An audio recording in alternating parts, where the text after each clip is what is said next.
Padre, te agradecemos porque nos tienes con bien, Señor, porque pues a pesar de los problemas, las situaciones, a veces hasta la enfermedad, pues tú has ido con nosotros y nos encontramos en este lugar para darte la honra y la gloria solamente a ti. Ayúdanos, Señor, en el nombre precioso de Jesucristo oramos, amén y amén. Yo tuve un compañero en el seminario, era menor que yo ya entré un poquito grande, yo entré de 24 años y medio más o menos al seminario.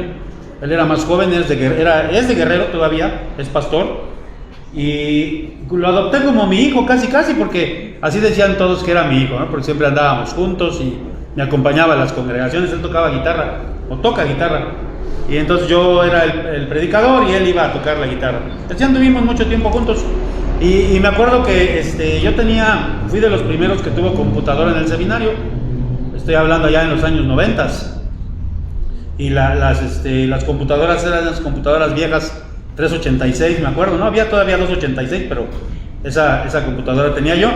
Y entonces le iba a hacer los trabajitos ahí a mi cuarto, y éramos muy amigos.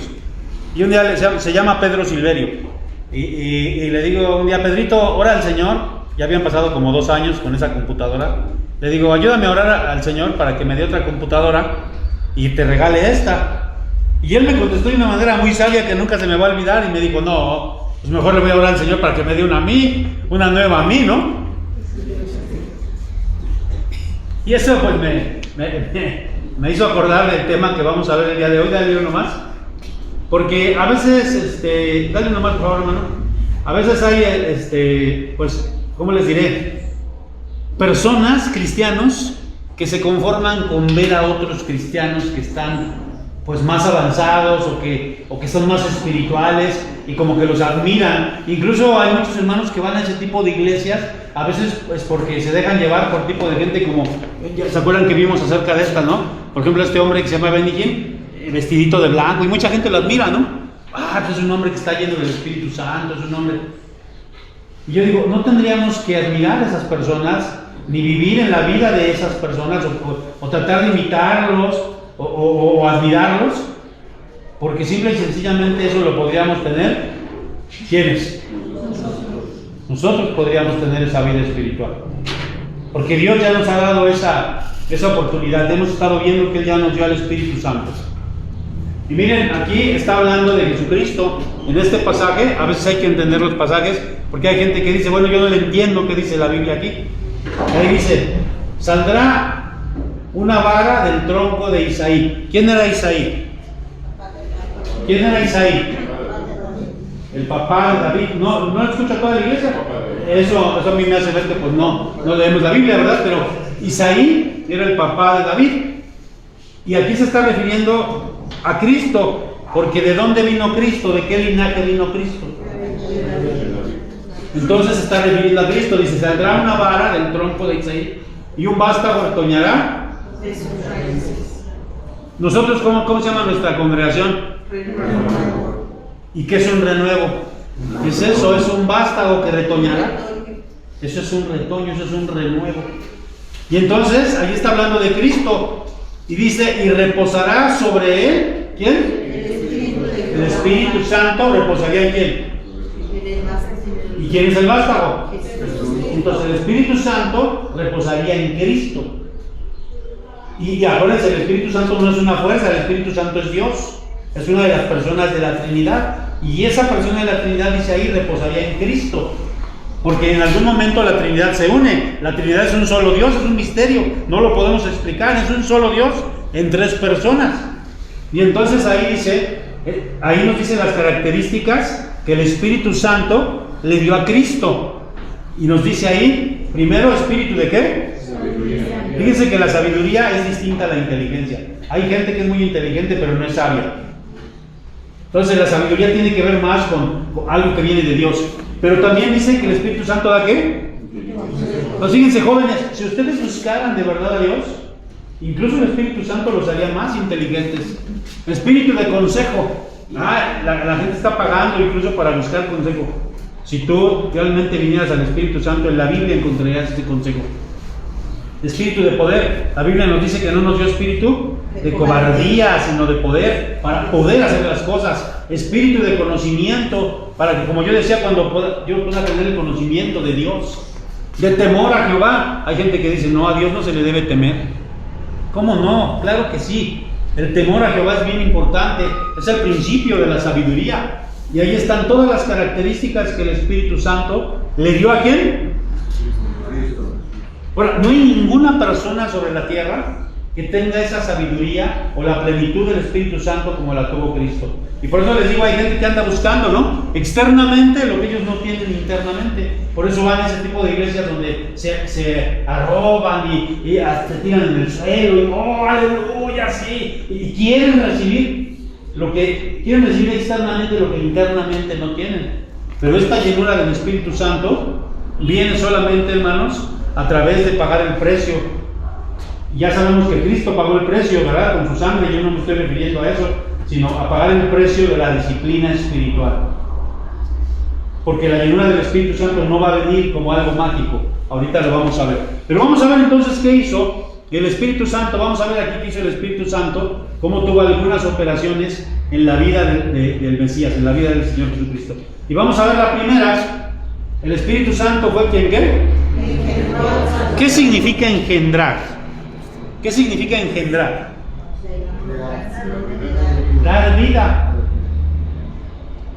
Eso es lo que significa dar vida. Cuando una pareja o un varón engendra, o una mujer engendra juntamente con el varón, ¿qué están engendrando? Vida. Y miren cómo el Espíritu Santo fue el que engendró al Señor Jesucristo. Claro que el Señor Jesucristo ya existía, porque estaba el Verbo. Me estoy refiriendo a su encarnación, cuando Cristo se encarnó, y eso es lo que vemos nosotros en la Navidad. ¿Cómo dice Isaías 7:14? Ayúdenme a leer. Por tanto, el Señor mismo os dará señal. He aquí que la Virgen concebirá y dará a luz un hijo, y llamará su nombre Emmanuel. Esto precisamente nos indica, ¿verdad?, que el Señor Jesucristo, ¿de quién nació? Del Espíritu Santo. De una virgen. Y esa palabra virgen que se está aquí refiriendo a Isaías es la palabra hebrea alma, que significaba una mujer que no había conocido varón. ¿Qué significa eso de que no había conocido varón? Fíjense que eso es un eufemismo. No había pecado. Eso es un eufemismo. Así le llamamos nosotros en teología. Por ejemplo, cuando se dice que el rey Saúl, David lo encontró en la cueva y estaba cubriendo sus pies. ¿Qué estaba haciendo? Cubriendo sus pies, pues ya cubrió sus pies, no tenía frío y cubrió sus pies. Es un eufemismo, y un eufemismo significa como que minimizar una cosa que es vulgar, no hacerla tan vulgar, como que hacerla más leve, no más tenue. Cuando dice que estaba cubriendo sus pies, quiere decir que estaba haciendo el baño, que estaba haciendo del dos. Eso se oye muy feo, ¿no? Y entonces dice estaba cubriendo sus pies, se escucha más elegante, se escucha más bonito, menos vulgar. Eso es un eufemismo. Y aquí cuando está diciendo que no había conocido varón, ¿a qué se estaba refiriendo? A que no se había acostado con ningún hombre. Ahora, a mí no me gusta que digan no había pecado, porque el sexo no es pecado. El sexo no es pecado en el matrimonio. Entonces, aquí se refiere más bien a que no había tenido relaciones sexuales. Y entonces, ¿cómo es que iba a nacer un hijo de una virgen? Es un milagro. Es algo.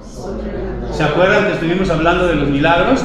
Y vimos que un milagro es algo ¿qué? Sobrenatural. Eso es un milagro, algo sobrenatural. Entonces, de manera sobrenatural, el Espíritu Santo vino y engendró al Señor Jesucristo en María. Vamos a ver esto, porque esto es muy importante. Fíjense lo que dice Génesis 3:15, y ustedes ya saben, o si no lo sabían se los voy a decir. Génesis 3:15 es la primera vez que aparece el Evangelio en toda la Biblia. Aquí está el Evangelio. ¿Cuál es el Evangelio? ¿Cuáles son las buenas nuevas? Que Jesucristo iba a venir a nacer y iba a vencer a ¿quién? A la muerte. Y al diablo. ¿Cómo dice Génesis 3:15? Y pondré enemistad entre ti y la mujer, y Tu simiente, la simiente, esta te herirá en la cabeza y tú le herirás en el calcañar. Así Hace poco que predicábamos esto en la Semana Santa, yo les decía que en ese pasaje Dios le está hablando al diablo y le está diciendo al diablo, y pondré enemistad entre ti y la mujer. ¿Quién es la mujer? ¿Quién es la mujer? No, es María. Y entre su simiente, ¿y quién es esa simiente? Y entonces ahí está la lucha entre Jesucristo, que es la simiente de María, y entre el diablo. Pero ahí lo que quiero que pongamos atención es en la palabra simiente. Y esa palabra simiente, si ustedes van al griego, ahorita vamos a ver el hebreo, pero en el griego, esa palabra simiente es la palabra que ahí está, miren. Y esa palabra a lo mejor es muy vulgar, ¿no? Porque esperma, ¿y qué pensamos luego, no? Pero esa palabra esperma significa eso, significa simiente. Y entonces, Cristo fue la simiente. ¿Y quién puso esa semilla? ¿Quién puso ese esperma? Aunque se escucha feo, ¿quién puso ese esperma en María? No fue un varón. El Espíritu Santo. De manera sobrenatural. Ahora, vamos a ver aquí en Lucas 1, 31 al 35. Aquí está, vamos a leerlo como dice. Y ahora concebirás en tu vientre Y darás a luz un hijo, y llamarás su nombre Jesús. Este será grande y será llamado Hijo del Altísimo, y el Señor Dios le dará el trono de David su padre, y reinará sobre la casa de Jacob para siempre, y su reino no tendrá fin. Entonces María dijo al ángel, fíjense cómo dice María, ¿cómo será esto? Pues no conozco varón. ¿A qué se refería? ¿Esto es un eufemismo? ¿A qué se refería? Nunca me ha acostado con un varón. Y ojalá que todas las señoritas cristianas así fuera, ¿verdad? Hasta el matrimonio. Y el 35, ¿cómo dice? Respondiendo el ángel le dijo, el Espíritu Santo vendrá sobre ti, y el poder del Altísimo te cubrirá con su sombra. Por lo cual también el santo que te nacerá será llamado Hijo de Dios. Miren, hermanos, esta palabra, esta frase de el poder del Altísimo te cubrirá con su sombra, aquí los traductores tradujeron toda una frase, pero eso es solamente una palabra. Y aunque no traigo lentes, se me olvidaron mis lentes, dice aquí, esta palabra es epi-iscaso. Esta palabra es la palabra sombra, y dice, es un derivado, escuchen bien, de arrojar sombra, por analogía, envolver en un resplandor brillante, figurativamente, investir con influencia sobrenatural. Entonces, ¿qué hizo el Espíritu Santo con María? El Espíritu Santo la cubrió con una luz brillante, la invistió con poder espiritual, con algo sobrenatural. Y entonces, ¿ella qué hizo? Concibió del Espíritu Santo. Y María siguió siendo virgen. Pero escuchen bien, hasta el nacimiento de Cristo. Porque después sí tuvo, porque después José se allegó a ella, la conoció bíblicamente, y tuvo más hijos. Y la Biblia registra a los hermanos y hermanas de Jesucristo. Amén. Bueno, vamos a darle uno más y ahora vamos a ver qué significa todo esto.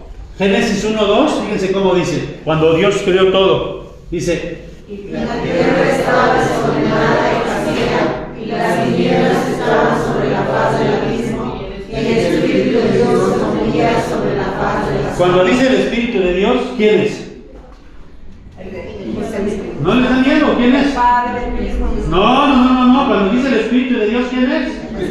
El Espíritu Santo, hermano, no les da miedo. El Espíritu Santo. Acuérdense, el Padre es uno, Jesús es uno y el Espíritu Santo es uno. Entonces, si les preguntan, ¿y el Espíritu de Dios se movía? ¿Quién es el Espíritu de Dios? El Espíritu Santo. El Espíritu Santo se movía sobre la faz de la tierra. Y cuando dice esa palabra, se movía, es esta palabra hebrea, Rahab, aquí la puse en español, ¿verdad? La transmitiré del hebreo al español, que es exactamente lo mismo como cuando una gallina, ¿qué hace una gallina con sus huevitos? Se pone sobre de ellos. ¿Cómo se le llama eso? ¿Y qué genera cuando eso? Sí, ¿y qué nace de ahí? Entonces genera vida. Y eso es lo que genera el Espíritu Santo. El Espíritu Santo va a generar vida. Así, dio vida en la tierra. Porque nosotros sabemos que el Espíritu de Dios se movía sobre la faz de la tierra y dio vida. Dio vida. Así es como le dio vida a ¿quién?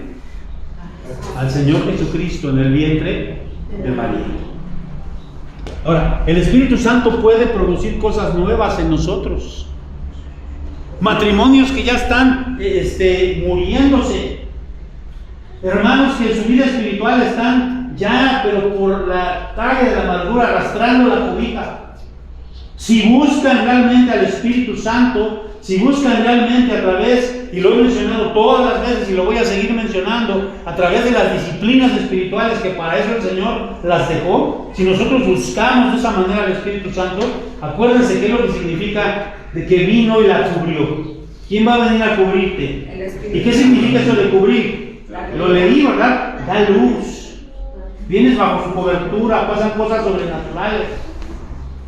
Pero si la iglesia, hermanos, está tan mundana, que realmente no busca al Espíritu Santo y que realmente hay una mundanalidad, esa es la palabra, pues no va a pasar nada porque el Espíritu Santo está contristado.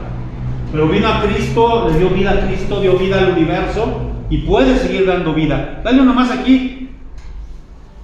Engendra y da vida. Eso es lo que hace el Espíritu Santo. Me contaba recientemente, no puedo decir nombres, pero recientemente un hermano me comentaba y me decía, mi matrimonio estaba deshecho y venimos a Cristo y Cristo nos está levantando. Es el Espíritu Santo que hace cambios en la vida. Amén, hermanos. Busquemos al Espíritu Santo, busquemos a través de la palabra, a través de la oración y digámosle, el Espíritu Santo, no porque no estés en nosotros, actúa en nuestras vidas. Y si tú todavía no tienes a Cristo, entrégale tu vida a Cristo para que el Espíritu Santo te redarguya de tu pecado, de las horas en las que estás mal. Porque si no, la iglesia, hermanos, va a seguir así como está. Y da tristeza ver a las iglesias en las condiciones en las que están. Y yo digo las iglesias, no el templo, sino me referimos al grupo de personas, ¿verdad? Vamos a ver uno más, hermanos. Entonces, fíjense cómo el Espíritu Santo, eso también lo hizo sobre nosotros. Vino a cubrirnos para que naciera Jesucristo. ¿Dónde nació Jesucristo? En el vientre de María, pero en nosotros, ¿dónde nació? Y nadie puede venir a Cristo si no es a través por el Espíritu Santo. Hay algo que nosotros le llamamos el llamamiento eficaz, cuando Él nos llama a cada uno de nosotros y ya no nos podemos resistir a ese llamamiento, pero ahí es el Espíritu Santo el que está tocándonos a nosotros. Dicen nuestros credos y confesiones que nadie, ningún ser humano está capacitado, no quiere ni puede buscar a Dios. Y hay gente que dice, los arminianos, los de la doctrina arminiana dicen, es que yo busqué a Dios, es que yo acepté a Cristo. No, tú no buscaste a Dios, tú no aceptaste a Cristo. Él te buscó y Él te aceptó, Él te trajo a su reino, Él te trajo así a través del Espíritu Santo. El Espíritu Santo fue quien puso ese buscar en ti. No, tú no podías hacerlo. ¿Sí me estoy explicando antes? Vamos entonces a dar uno más y vamos a ver que el Espíritu Santo hizo esta obra en Cristo, porque dice ahí, ¿verdad?, que el Señor iba creciendo. Y miren, déjenme, vamos a leer estos pasajes y ahorita vamos allá arriba. Vamos a leer este pasaje, Lucas 1.15 y luego Lucas 2.40. ¿Cómo dice Lucas 1.15? Porque será grande delante de Dios, no beberá vino ni sidra, y será lleno del Espíritu Santo, aún desde el vientre de su madre. ¿Se dan cuenta cómo viene la llenura del Espíritu Santo? Allí, tan breve en ese versículo, no beberá vino, es decir, no tendrá una vida que estará solamente llena de placeres, solamente porque lo carnal va en contra de lo espiritual. Entonces, por eso el Señor Jesucristo fue lleno del Espíritu Santo, ¿aún desde qué? Lucas 2.40. Se fortalecía y se llenaba de sabiduría, la gracia de Dios era sobre él, y Jesús crecía en sabiduría y en estatura y en gracia para con Dios y los hombres. Ahora sí, vámonos allá arriba. Fíjense lo que dice: la llenura del Espíritu Santo es un proceso de ¿qué? Y no, porque hay gente que dice, pues es que yo fui a la iglesia de allá de, no sé, de Camaleón, de las iguanas, ¿no? Allá del apóstol, no sé qué. y oró por mí y me tumbó. No, pues ahí está la llenura del Espíritu Santo. No es así. La llenura del Espíritu Santo es a través de un proceso, hermanos. Aquí nos dice, el Señor crecía en estatura, bueno, antes, ¿verdad?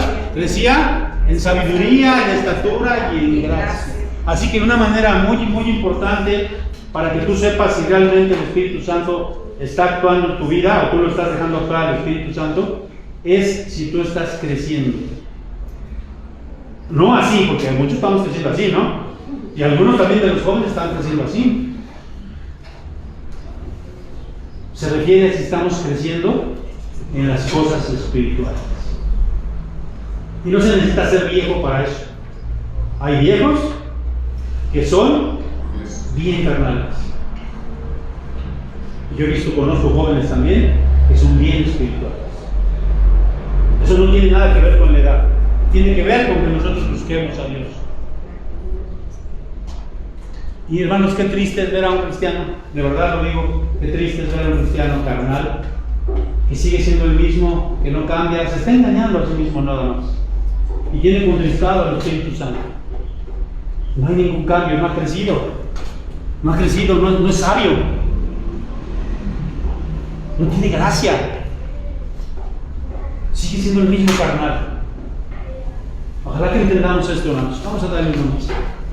Vamos a ver entonces la segunda cosa. Ya vimos, la primera cosa que hizo el Espíritu Santo en Cristo fue engendrarlo y fue darle esa llenura, esa plenitud, y Cristo iba creciendo y se fortalecía. Ahora vamos a ver la segunda cosa. El Espíritu Santo fue. Vamos a ver Mateo 3, aquí toda esta lectura hasta el 17, ¿cómo se ayudan a leer? Entonces Jesús vino de Galilea a Juan, de Jordán, para ser bautizado por él. Mas Juan se le oponía diciendo: yo necesito ser bautizado por ti, y tú vienes a mí. Pero Jesús le respondió: deja ahora, porque así conviene que cumplamos toda justicia. Entonces le dejó. Y Jesús, después que fue bautizado, subió luego del agua, y he aquí que los cielos le fueron abiertos, y vio al Espíritu de Dios que descendía como paloma, y venía sobre él. Y hubo una voz de los cielos que decía: este es mi Hijo amado, en quien tengo complacencia. A ver, ¿tenía el Espíritu Santo o no lo tenía? Sí. Entonces, ¿por qué dice que descendió el Espíritu Santo? Si dice allá, leímos en Lucas 1:15, que tenía desde el nacimiento, fue lleno del Espíritu Santo. Muy fácil, hermanos, porque en este pasaje solamente se está confirmando y le está dando como inicio a su ministerio. Como visible, público. Y vamos a darle uno más aquí y vamos a ver esta parte. Durante 30 años el Señor Jesucristo no le predicó a nadie, no sanó a nadie, no hizo nada en su ministerio. O más bien, no tenía ministerio, estaba en una preparación.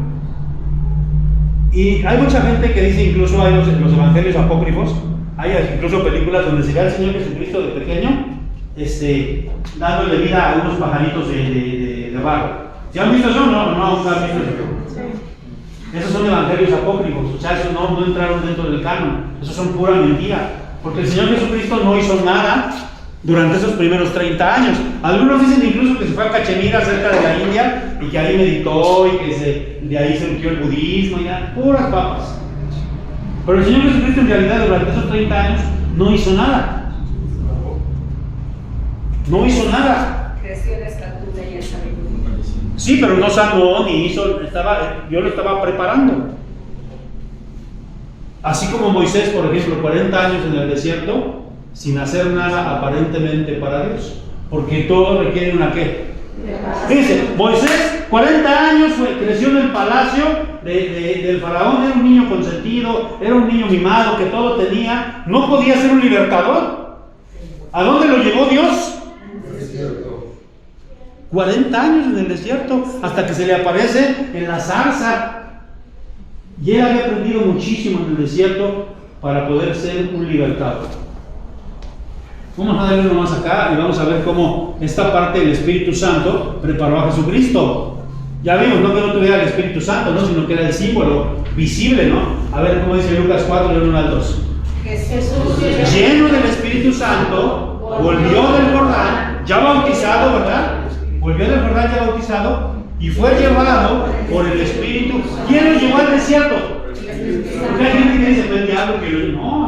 No fue el diablo, fue el Espíritu Santo que lo llevó al desierto por 40 días. A ver, el número 40, hermanos, siempre va a representar prueba en la Biblia. ¿Cuántos años estuvo Moisés en el desierto? 40 Y el Señor 40 días. ¿Y era tentado por quién? Ya nosotros sabemos que lo tentó en 3 ocasiones, ¿no? Y no comió nada en aquellos días, ayunó, ¿verdad? Pasados los cuales tuvo hambre. Hermanos, cuando nosotros nos bautizamos, de veras de corazón, porque hay gente que se bautiza nada más porque le dijeron sus papás, porque con Dios no se juega, ¿eh? Tú te puedes bautizar así, con Dios no se juega. Pero cuando alguien se bautiza de veras de corazón, y que el bautismo no tiene ningún poder de salvación ni nada, el bautismo es un símbolo nada más de que hemos cambiado nuestra manera de vivir y que nos comprometemos a Cristo. Cuando tú lo haces de verdad van a venir pruebas, hermanos. Yo me acuerdo de un anciano de la iglesia donde yo estuve pastoreando por muchos años, que a los que venían y eran candidatos para hacerse miembros, cuando se les hacía su examen, él les decía, hermano, ¿de verdad te quieres bautizar? Te van a venir pruebas, hermano. Cuando tú te bautices te van a venir pruebas. Y yo hasta le decía, no me los desanimes, hermano. Pero era verdad. Porque el Señor Jesucristo pues nos enseña esto, ¿verdad? Ahora vamos a darle uno más y vamos a ver esta parte. Fíjense, vamos a leer esta parte aquí. Lucas 4, todo este pasaje, ¿cómo dice? ¿De dónde volvió? Del desierto. Muy bien. Jesús volvió en el poder del Espíritu a Galilea y se difundió su fama y enseñaba en las sinagogas de ellos y era glorificado por todos. Vino a Nazaret, donde se había criado, y en el día de reposo entró en la sinagoga conforme a su costumbre y se levantó a leer. Y fíjense qué casualidad, ¿no? Se levantó a leer y lo que dice el 17. Y se leyó el libro del profeta Isaías. Habiendo abierto el libro, oyó el lugar donde estaba escrito: el Espíritu del Señor está sobre mí, cuanto me ha ungido para dar buenas nuevas a los pobres, me ha enviado a sanar a los quebrantados de corazón, a pregonar libertad a los cautivos y a vista a los ciegos, y a poner libertad a los oprimidos. Había vencido a Satanás y ahora estaba capacitado por el Espíritu. ¿Qué aprendió en el desierto? ¿Qué se aprende en el desierto? Y se aprende a ser fuerte, se aprende a depender, que no siempre vas a depender de mamita y de papito, que no siempre vas a abrir el refrigerador y hay comida. Me acuerdo de un pastor que decía, ¿no? Que dice, hermanos, hasta que yo me casé, yo supe que se tenía que pagar la luz, hasta que yo me casé supe que el refrigerador no se llenaba solo. Y entonces, siempre el Espíritu Santo, cuando nos va a usar, cuando nos va a pedir para que hagamos algo, nos va a capacitar y nos va a llevar al desierto. Muchas veces esas pruebas que tienes de enfermedades, de situaciones, dices, ¿por qué me viene todo esto a mí? Quizás sea porque Dios te está capacitando para algo. Pero ya una vez que Él estaba capacitado, ¿qué empezó a hacer? Ahora, tú y yo tenemos al Espíritu Santo. ¿Qué tenemos que hacer? Aquí dice, el Espíritu del Señor está sobre mí, por cuanto me ha ungido. ¿Para qué? Nosotros tenemos que ir a predicar el Evangelio.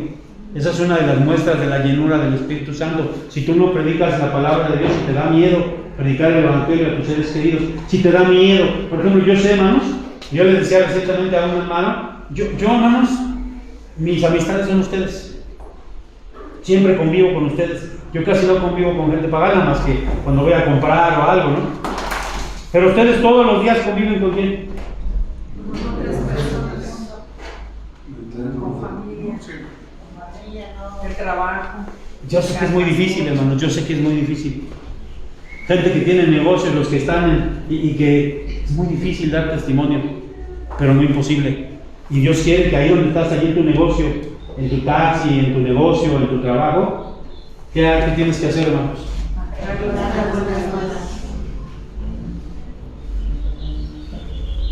A sanar a los quebrantados de corazón. ¿Cuánta gente está quebrantada y necesita, hermanos? ¿Cuánta gente? Y te quedas callado, aunque los ves que están sufriendo. a pregonar libertad a los cautivos. ¿Quién los tiene cautivos? Y a veces nosotros vemos y nos da coraje. ¿Por qué se agarran las calles? Y nos da estos ignorantes. Están cautivos como un tiempo estuviste tú, como un tiempo estuve yo. Y no se dan cuenta. Por eso dice vista a los ciegos. Cuando ven la palabra a Pablo, dice la Biblia que se le cayeron como escamas de los ojos. Vista a los ciegos. A poner libertad, ¿a quiénes? A los oprimidos del diablo. A eso nos ha enviado el Señor. El Espíritu Santo capacitó a Cristo, lo llevó al desierto. Déjame decirte algo, hermano, y con eso casi voy concluyendo. Tú no vas a poder ser feliz nunca si no cumples con esto. Puedes decir, es que mi matrimonio está bien mal, mi familia está bien mal. Yo te aseguro, empieza a predicar, empieza a hablarles a otros y vas a ver cómo tu familia se sana. Vas a ver cómo tu familia va agarrando forma nuevamente. Cómo el Espíritu Santo viene sobre tu familia y da luz, engendra vida, engendra cosas increíbles, cosas sobrenaturales. Mientras no hagamos esto, hermanos, no va a pasar nada. Porque el Espíritu Santo anhela que nosotros hagamos esto, porque Él ya nos ha capacitado. Yo creo que todos los que estamos aquí somos capaces de compartir el Evangelio. Todos los que estamos aquí. ¿Podrías compartir tu testimonio simplemente? ¿Sí o no? Con eso estás compartiendo el Evangelio. Pero te lo callas y siguen muchos cautivos. Vamos a darle la última lámina y con eso vamos a terminar. Fíjense bien, hermanos. Gracias por el Espíritu Santo. Y digo porque aquí vamos a concluir esta pequeña serie de 3 predicaciones, que van a ser 4, pero yo no voy a estar el próximo domingo. Y entonces esta serie ya aquí termina. Pues gracias por el Espíritu Santo, porque Él nos ha, ¿qué dice ahí? Esta imagen me gusta mucho, este es nuestro corazón. ¿Y quién está aquí en el pesebre? Cristo es el que gobierna, es el que debe gobernar. Pero también debemos dar gracias al Espíritu Santo porque nos ha capacitado para el ministerio. ¿Que nos ha qué? Él nos ha capacitado. Y a cada uno de los que ha llamado para que hagan algo en la iglesia, Él los capacita. Y los va a bendecir. Porque Él no se queda con nada. Y porque Él mismo nos enseña a exaltar al Señor Jesucristo. El Espíritu Santo nos enseña a exaltarte a ti, le puse ahí, a ti Cristo, a nosotros a exaltar a Cristo. Nos damos gracias porque tenemos al Espíritu Santo. Amén. Vamos a hacer una oración. Padre, gracias porque nos has demostrado que eres un Dios en 3 personas. Es difícil de entender la doctrina de la Trinidad y nunca lo vamos a entender completamente en esta tierra.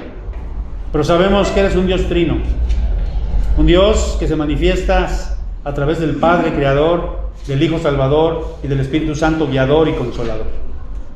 Gracias porque el Espíritu Santo le dio vida a Cristo, pero también lo engendró en nuestros corazones. Gracias, Espíritu Santo, porque has venido a nuestras vidas. Ayúdanos a vivir llenos de ti. Y si muchos de los que estamos acá no lo hemos podido conseguir, ayúdanos, Señor, a doblar rodilla, a pedirte a ti, Señor, a leer la Biblia de verdad con compromiso, aprendiendo de lo que tú nos dices a través de ella, llevándolo a cabo, orando y siendo personas diferentes, compartiendo el Evangelio y llevando la cautividad a otros. Libertándolos de la cautividad a otros, hablándoles del Evangelio para ser libres de toda esa cautividad. En Cristo Jesús, amén, Señor.